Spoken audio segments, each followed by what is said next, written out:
Never seen something look so beautiful. And thank you so much, Robert. My coworker Robert got me this shirt. He designed it himself. Good marks, good silver plate. Got it for me for Christmas. I love it. Thank you. And obviously, you get 15% off of store purchases for life, bro. I've got a nice set of 1847 Heritage. Here's the pattern, 1847 Heritage. It's pretty beautiful, I will admit that. And it looks like, I would guess, I don't know, I would say mid-century modern is the style, but I don't know if 1847 Roger Bros was still in business when at the turn of the century. I bet they were. They probably weren't around much longer than that. But anyway, 1847 Roger Bros Heritage. This pattern is beautiful, but it's common as shit. I find this a lot. So that's what's keeping back the value of this particular pattern, is just that we're so flush with supply. Now silver plate, if you use it, it will only last about 20 years. So as people keep using this stuff, I don't think that we're making new flatware of these old patterns. Maybe they still have the dye, and so a company like Replacements, they can make flatware again, but it's probably very expensive for them to do so. So the supply we already have is pretty much it. That's what you got, and you know, there's still a lot of flatware still around, because that's why it's so cheap. But you know, we are using it, and if it ever comes into vogue again, a pattern like this will probably be very valuable. As valuable as silver plate will ever get anyway. That being said, it is a huge freaking lot of it. We got everything, guys. We got everything.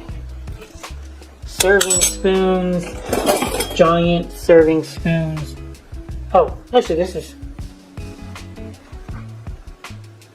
this guy is the odd one out, the black sheep. It's not really Heritage. It's W.M. Rogers Extra Plate. I know that pattern. I've seen it before. I've seen it plenty of times. It's just, the pattern eludes me. Again, like Heritage, this is a very, very, very common pattern of silver plate. I mean, I can't remember it, but it's very common. That said, gorgeous condition. A spoon like this, a serving spoon, will probably go for around $8 to $10. Nice to find. Yeah, what do I think of this? I think put it on Etsy for $200 and see what happens. Oh, it even has the little sugar tongs, which I just dropped. Even sugar tongs, guys. It's got everything. Slotted jelly spoon. Wow, you don't see that every day. Non-slotted jelly spoon. Why do they have a slot here? I don't know. What's the point of the slot?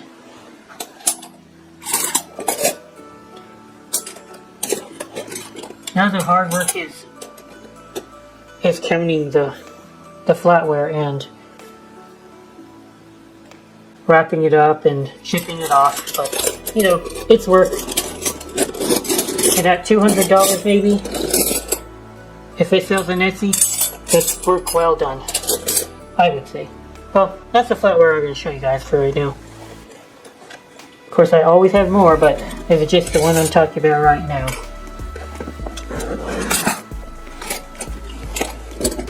Oh, and I normally don't talk about the box very much. I don't really care about the boxes they come into, but this is not original to 1847 Roger Bros, I don't think. But it's a nice box. It feels like it's fake leather? Faux leather? I don't know if it's actual leather.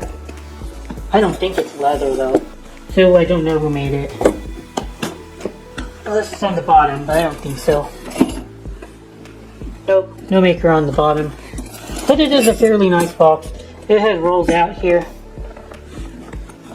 It would roll out if something were keeping it from rolling out. The knives, right? I remember seeing them. So I put knives down here. Okay. For once, the box actually adds value to the flatware, I think.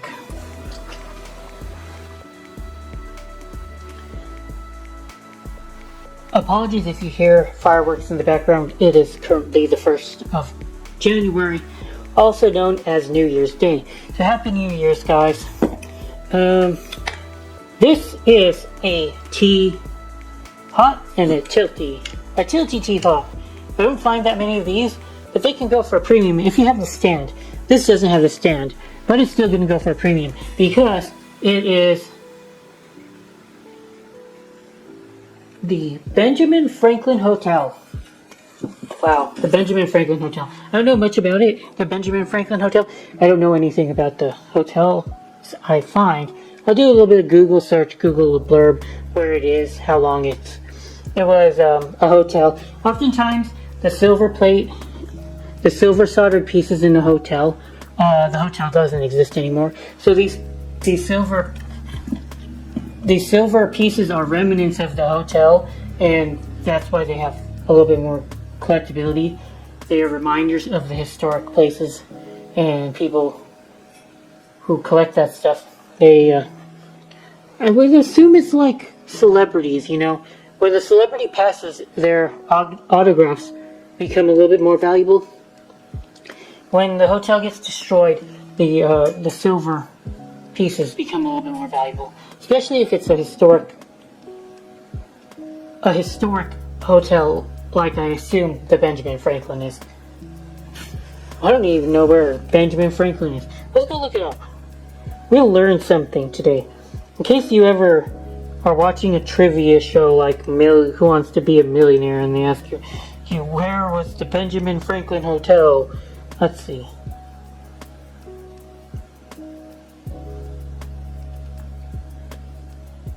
The Franklin Residences was... Okay, so it still exists as an apartment complex now. Located in Philadelphia. And it opened on January 14, 1925 as the Benjamin Franklin Hotel. Okay, there you go. Don't say that I never taught you anything. I'd be sad if you said that. I'd be like, well, I guess I didn't do a very good job. Well, let's see when it was closed. Oh, closed in the early 80s. Became apartments.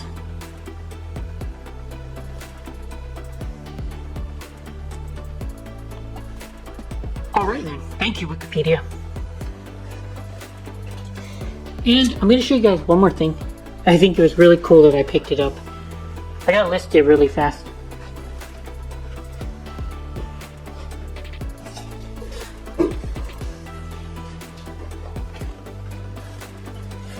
I don't usually pick up anything that's this small, at least not in my auctions, because it's a bad idea to buy really small lots because you get killed on the shipping charges. So I do my best to combine lots. If I find something like a teapot for $10 and then it ships at $15, well, if I can find 2 teapots at the same Goodwill, it'll probably ship for $18 instead of having to pay $15 per teapot. I'm paying $9 per teapot. And as you scale up, of course everybody knows this, but as you scale up in whatever you're buying, buy it in bulk, you pay less per pound. Shipping kills me, guys. Shipping is maybe like 20% of my my outflow on my business, and storage is probably in like almost half. I gotta turn off my thermostat when I film because the camera picks up every little background noise, and I know that pisses off and annoys you guys when you're watching. So, oh no. Well, it's fucked. never mind. I have melt value now. So it's a Tiffany baby cup. Tiffany maker sterling 23498. And that's one of the few things that's going to go for a premium if you have something in good condition. At this point, I don't even know how this happened because it was boxed pretty well. And the only other thing in here is a little tiny sauce tray or tea tray, whatever you would call this. Saucer, there we are. That's the word I'm looking for. A saucer that would have went with the teapot. But this is Reed & Barn actually. It's not also Tiffany sterling. But anyway, guys, I don't remember it being dented like this in the picture. I'm kind of pissed off because the thing about this, guys, never count your chickens before they hatch. So I paid a close to melt, I think, on this piece, expecting it to be able to go for double the melt value, and that was my profit.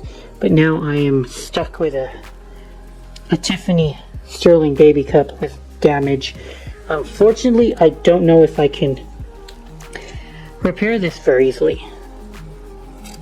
I don't think I can.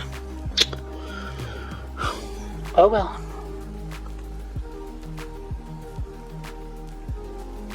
Oh, and I forgot to say, I'm asking for about $180 for this teapot, but I'm gonna look up the market for Ben Franklin silver. Of course, this is a little bit more unusual than the average silver piece from a hotel. Often you'll find the serving dome, the entree dish. Those go for mad money, if you can find those. Teapots, creamers, sugar bowls, etc. They go for less. It looks like somebody pushed these in. A little bit of pushed in pieces where it would have sat on the stand. A bit of damage here. Alright, well, that's it for today, guys. I hope you all enjoyed this video. I tried to make these enjoyable. And until next time, you guys, I hope you all had a great holiday season. And here's to a good 2025. And make your sterling baby cups not be dented. Woodmarks goes out.